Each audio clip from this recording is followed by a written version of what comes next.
चर्चा चल रही थी कि महिसागर में स्नान करते हुए बहुत सारे ऋषि मुनि आपस में चर्चा कर रहे थे और वहाँ पर नारद ऋषि पहुँचे हुए थे।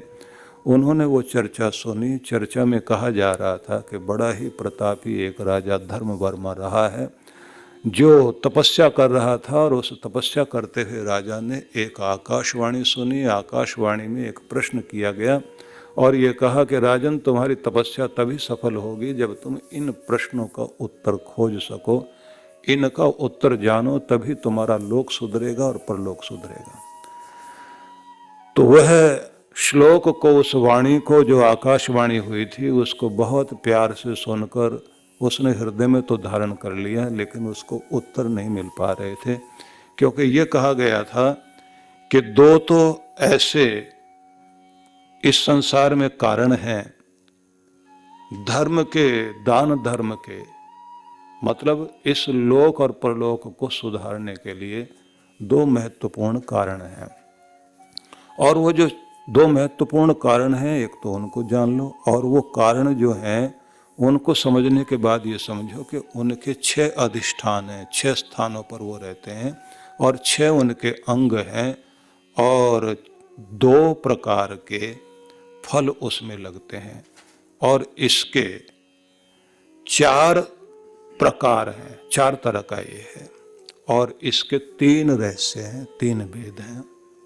साथ में कहा, लेकिन ये जानने के साथ ये भी जान लो, 3 ही ऐसी चीजें हैं जिनसे ये सारा किया कराया धर्म, कर्म, दान, धर्म, पुण्य, सत्कर्म, जिसके द्वारा तुम इस संसार में तरोगे और परलोक में तरोगे, उसके लिए 3 चीजें ऐसी हैं जो किया कराया सारा मिट भी जाता है। तो इसलिए इसका रहस्य जानो और जान करके अपने जीवन को तुम धन्य करो। मतलब ये बताया गया कि लोक सुधर जाए, परलोक सुधर जाए, प्रत्येक व्यक्ति को कुछ चीजें जरूर अपना लेनी चाहिए। तो उसी को ये इन्होंने रहस्य समझाया कि ये आकाशवाणी हुई थी धर्मवर्मा नाम के राजा को तपस्या करते हुए। ऋषियों ने कहा कि अद्भुत बात यह है कि हम लोग भी पूरा चिंतन करने के बाद नहीं समझ पा रहे कि इसका उत्तर क्या हो सकता है। तब नारद जी ने जो सुना तो उन्होंने सुनने के साथ ही वेश अपना बदल लिया और एक बूढ़े ब्राह्मण का रूप धारण करके नारद जी जो है वो पहुँचे और उन्होंने कहा कि मैं राजा के पास चलता हूँ। तो वो चलते चलते राज दरबार में पहुँच गए और जाते उन्होंने कहा कि महान तपस्वी धर्मपरायण राजन, आप धर्मवर्मा नाम के व्यक्ति हो, आपको जो वाणी सुनाई दी थी उसका रहस्य आप नहीं खोज पाए, लेकिन उसका उत्तर देने के लिए मैं तुम्हारे पास में आ गया हूँ। और ये समझो कि जो मैं उत्तर तुम्हें दूंगा तो मेरा हृदय, क्योंकि हर दिन परमात्मा से जुड़ा रहता है और मैं केंद्र से परिधि की ओर भ्रमण करता रहता हूँ। केंद्र है परमात्मा, परिधि है संसार। नारद जी जो है केंद्र से परिधि की ओर, संसार की ओर लगातार भ्रमण करते हैं और पूरी दुनिया को जागृत करते रहते हैं, धर्म से, भगवान से जोड़े रखते हैं। इसलिए उन्होंने ब्राह्मण का रूप धारण किया और ब्राह्मण का रूप धारण करते ही उन्होंने जो है राजा धर्मवर्मा को सुनाना शुरू किया कि देखो, सबसे पहली बात तो एक ध्यान रखो, प्रत्येक व्यक्ति को जीवन में आगे बढ़ने के लिए सबसे पहले तो टटोलना चाहिए कि उसके जीवन में श्रद्धा कितनी है। भगवान श्री कृष्ण ने भी श्रद्धा के विषय में बताया। कहा गया, श्रद्धामयो अयम पुरुषो, श्रद्धामयम अयम पुरुषो यो यत श्रद्धा स एव सह। मनुष्य जो है वो श्रद्धा वाला ही होता है। प्रत्येक व्यक्ति के अंदर कुछ न कुछ श्रद्धा जरूर होती है, और जिसकी जैसी श्रद्धा होती है वैसा ही उसका व्यक्तित्व होता है। जितनी श्रद्धा जैसी, कहीं ना कहीं कोई ना कोई तो श्रद्धा भावना होती है। अपनी माँ का लिहाज करेगा, कोई बड़े का, किसी का लिहाज करेगा, स्वयं का लिहाज करेगा। मतलब बेईमान आदमी भी अपने घर में घुसने के बाद में अपने आप को ईमानदार बताता है। चालाक से चालाक आदमी भी कहीं ना कहीं भोला बनता है, तो उसकी इच्छा भोले बनने की तो होती है, थोड़ी बहुत तो श्रद्धा है उसमें। कितना भी नाटक करने वाला व्यक्ति हो, उसके नाटक में कहीं ना कहीं ये बात तो होती है कि कुछ था उसके अंदर, श्रद्धा तो थोड़ी थोड़ी होती है। कहते हैं ना कि जैसे इन दिनों तिल वगैरह का दान बहुत किया जाता है ना उत्तरायण में, तो प्रत्येक तिल के अंदर कालेपन का एक आवरण लगा होता है। उस आवरण को कोई हटा दे तो वो अंदर से श्वेत निकल आता है। ऐसे कहा जाता है कि उड़द भी इन दिनों दान वान किए जाते हैं। तो उसका मतलब ये होता है कि उड़द के अंदर भी एक सफेद भाग होता है, पूरा तो उड़द काला, एक भाग सफेद। वो ये कहता है कि ये मत समझना ये काला ही है, परत उतर जाए तो ये सफेद ही है। प्रत्येक व्यक्ति की एक परत होती है, उसके कालेपन की, उसको अगर हटा दिया जाए तो हर आदमी के अंदर अच्छाई जागृत हो सकती है। जीवन का कृष्ण पक्ष हटे तो व्यक्ति के जीवन में शुक्ल पक्ष शुरू हो जाता है।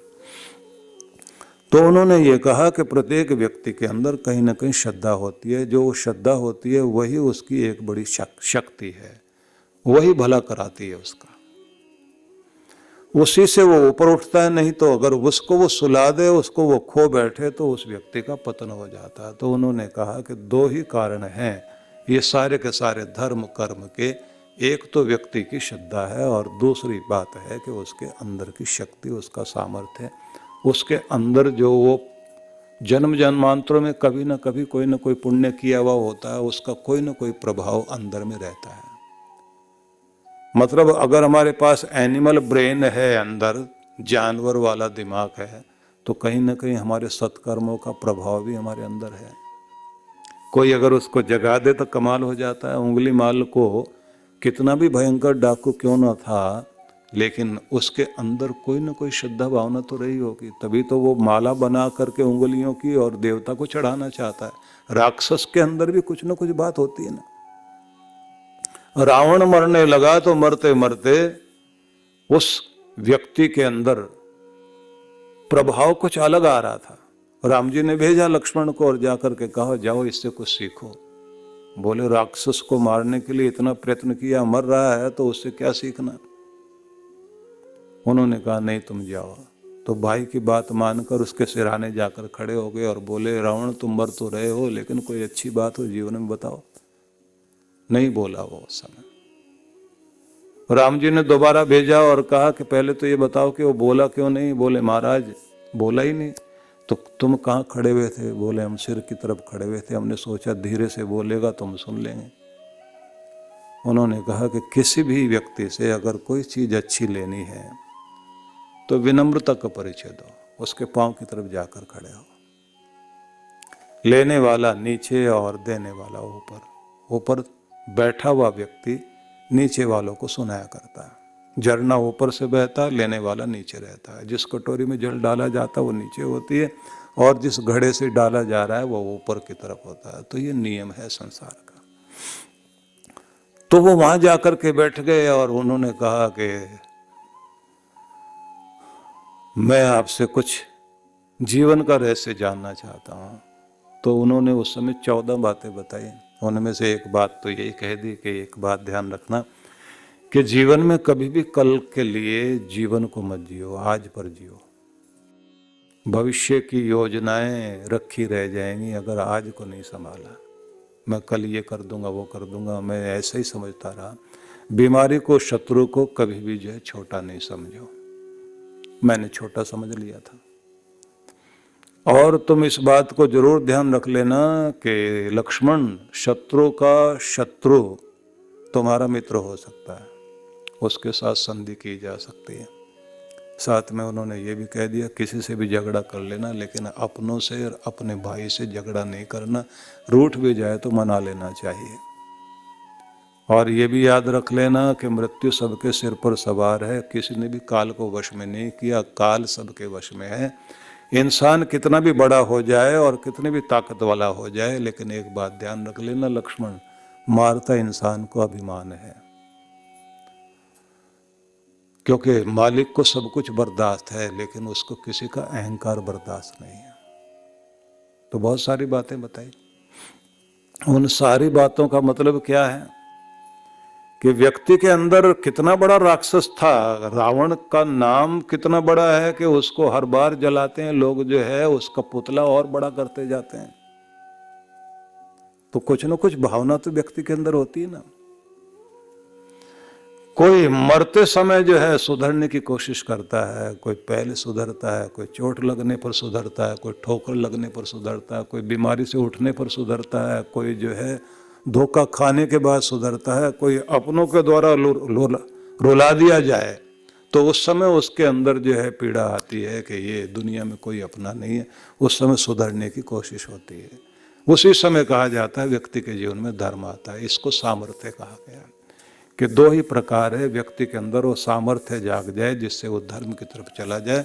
और एक चीज मानी जाती है श्रद्धा। तो बोले दो ये कारण हैं जिनके कारण व्यक्ति जो है धर्म कर्म की तरफ लौटता है। और ये ध्यान रख लेना, उन्होंने कहा कि ये 6 जगह पर रहा करता है। प्रत्येक व्यक्ति के अंदर उसका जो पुण्य, उसका जो सत्कर्म जो उसे ऊपर उठाता है, उसके 6 स्थान उन्होंने बताए। पहली बात उन्होंने कही है कि आदमी के जीवन में धर्म हो तो धर्म के अंदर ही ये वह महान गुण रहता है जो व्यक्ति का लोक सुधारने का कार्य करता है, परलोक सुधारता है।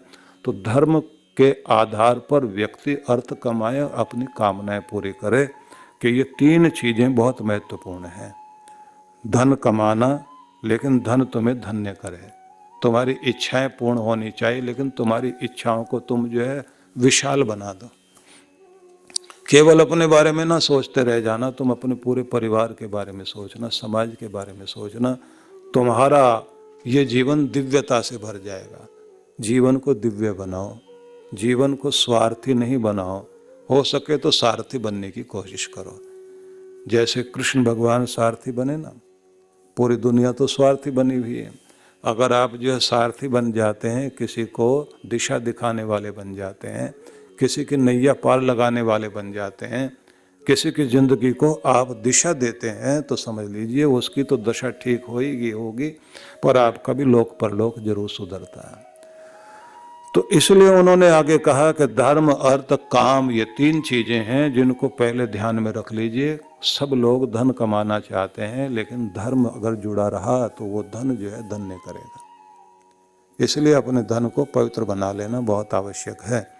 महिलाएं जो भोजन बनाती हैं, बनाते समय सबसे पहली रोटी का टुकड़ा तोड़ करके उसमें मीठा और थोड़ा घी लगा करके अग्नि को सुपुर्द कर देती हैं। कहा जाता है अग्निर्वै मुखम देवानाम, अग्नि अग्रणी भवति। अग्नि ही आगे की तरफ लेकर चलता है। आग की लपट हमेशा आगे की तरफ चलती है कि ये धर्म है जो तुम्हें आगे लेकर चलेगा। चींटियों को कुत्ता, कौवा, गौ, इन सब के लिए ग्रास निकालते हैं। तो ये बलि वैश्य देव यज्ञ है, जिसको यज्ञ को करते करते आप जो है समर्पण करते हैं और अपने अन्न को, धन को, जीवन को, घर को पवित्र बनाते हैं। इसी तरह से कहते हैं ब्रह्म यज्ञ प्रत्येक व्यक्ति को करना चाहिए। ध्यान के द्वारा प्रभु से जुड़ जाएं तो ये ब्रह्म यज्ञ है जो ब्रह्म से जोड़ने वाला है। जो देवताओं से जोड़ने वाला है वो अग्निहोत्र यज्ञ है, उसको देव यज्ञ बोलते हैं। और जो बलि दी जाती है, बलि देने का मतलब किसी को मारना नहीं है, समर्पण करना, ऑफर करना।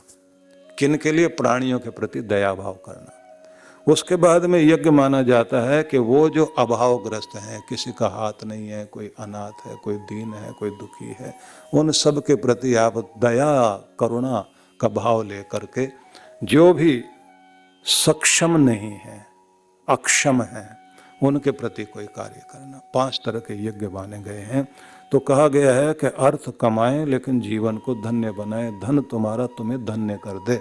हर चीज जो तुम्हारे पास है वो भगवान की तरफ ले जाने वाली बन जाए और भगवान की कृपा पाने के लायक तुम्हें बना दे। इसलिए तुम्हारा घर परिवार भी तुम्हारे लिए मंदिर की तरह हो जाना चाहिए। तुम्हारा घर भी तुम्हें जो है परमात्मा से जोड़े, वो कलह कलेश का अड्डा न बन जाए। उसे कोप भवन नहीं बनाना चाहिए। राजा दशरथ ने अपने महल में एक जगह पर कोप भवन बनवाया था। सारे घर को कोप भवन नहीं बनाया था। हमारे तो सबके सारा घर के सारे कमरे कोप भवन है। आप वहां ये ढूंढते फिरेंगे केकई कौन है और मंथरा कौन है।